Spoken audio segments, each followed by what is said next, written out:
at Booth, we're saying, put your minutes, link them to our website. But rather than me write up minutes and put it on Booth's website, I would just love to have, say, go to FCBOE. I think that's the way it needs to be done. So will there be something there that? We can do that. I'll get with Melinda. Melinda and I will work together on that. We can go there. Not that he had to work, but you know, just more consistent. Different ears hear different things, so consistency would be great. Along the process on the web. Okay. It describes the That's on your elements. website. Oh, yeah, one of your articles? That's a good idea. I think we should put it in the Citizen. I can do that. I've got a copy of his articles, and I'm sure one of those articles talks about the process, and I can get that to John, and we can put it on the internet. That's a great idea, about the process. Let's do that. That's a great idea. I'd like to address our friends in the media or Okay. press. All right. Just as a, not a personal request, but as a group request. I'm going to speak for everybody here that whatever goes on the written page, please double check it. And if you have any questions, go see Sam, see Melinda, or our consultant before it gets printed, because you know you all have a lot of leverage within the community, and if it's not executed correctly, it can cause a lot of disruption. Let's use the word disruption. And following up on that, and no offense, but is the meeting going to be at our next meeting? No. Okay. No. And that, we did this today. We did this deliberately today to talk about being data-driven.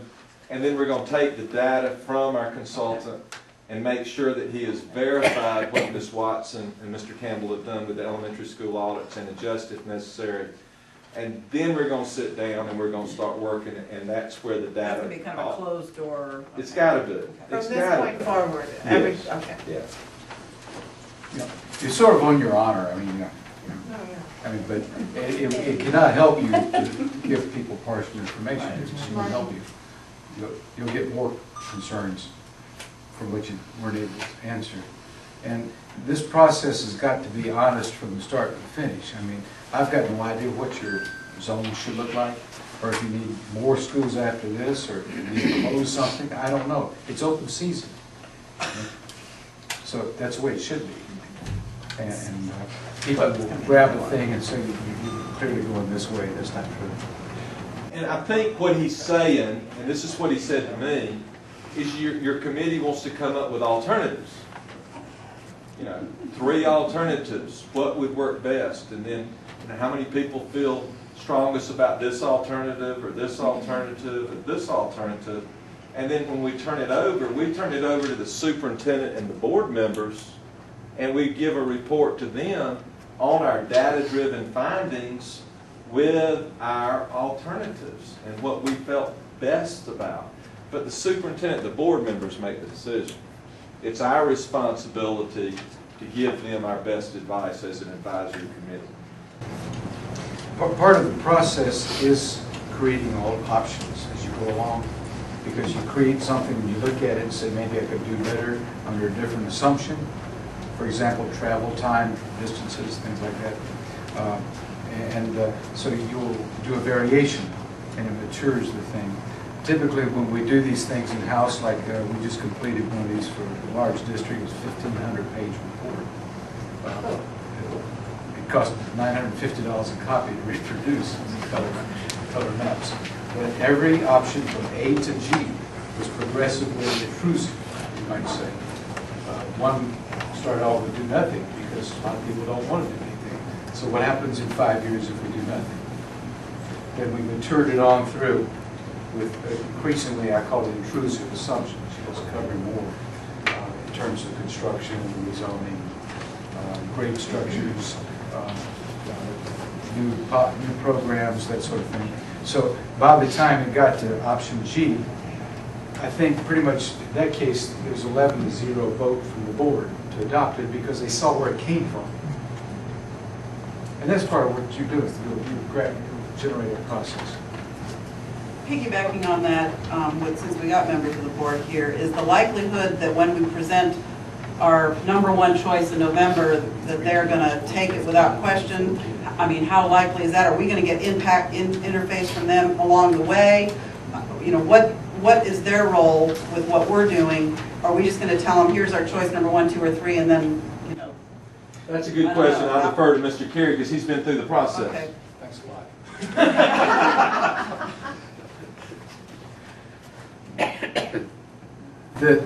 What I've seen that worked out very well, I've got a video of this one, it was in Alabama. It was a group like yours, is smaller, but it was a group. It was a very thorny situation. It was a desegregation case, which is even more volatile than anything you can imagine. Right? But they came up with a plan, working along the same process. And they had asked questions along the way. I always give feedback and answer what would be the pros and cons as we see it. You know, that's what my technical support is too.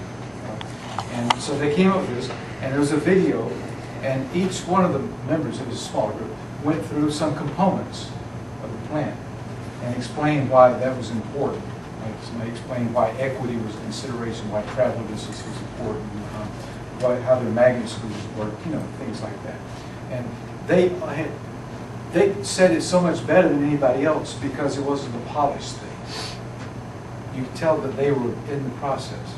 So that kind of interactive presentation to the school board would be very beneficial so that they could hear where you came from.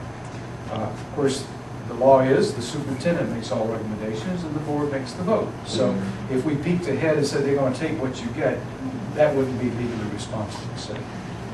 But is the school board going to be privy to our deliberations, and are we going to hear comments that they think about how we're doing on the process? Like, I think you're going in the wrong direction, or, I mean, they're going to be out of the process till November when we present to them? I'll bite that one too, because there's a way to do these things. And part of it is this is the executive role. It's under the aegis of the superintendent. The superintendent makes all recommendations, as secretary of the board. So this is under the authority of the superintendent.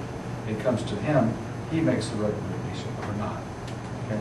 So the board is a group of elected folks who are going to decide after thorough review of the data whether they like it or they don't like it, vote it up or down.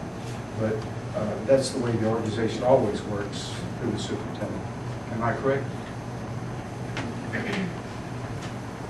I guess I'm just wondering if we're going to get feedback from Dr. Dakota to the board along the way, or not till November. No, ma'am. No, ma'am. You would be independent. And Okay, say, I like your idea. I mean, I like feedback, but No, this is internal, this group right here. okay. That's why the pink ribbon is up. But I like them already. Yeah, not making light of your. Ms. Watson's on that part, and she's. Right.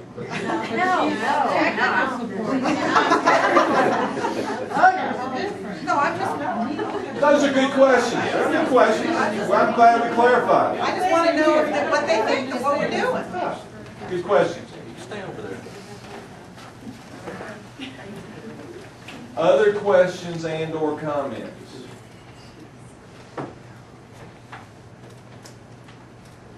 All right, August 30th, 7 to 9, side door, room 2. We'll have something to drink I was for going to say, will you. they be refreshments? We'll have refreshments for you. We'll take care of you when you leave. Thank you.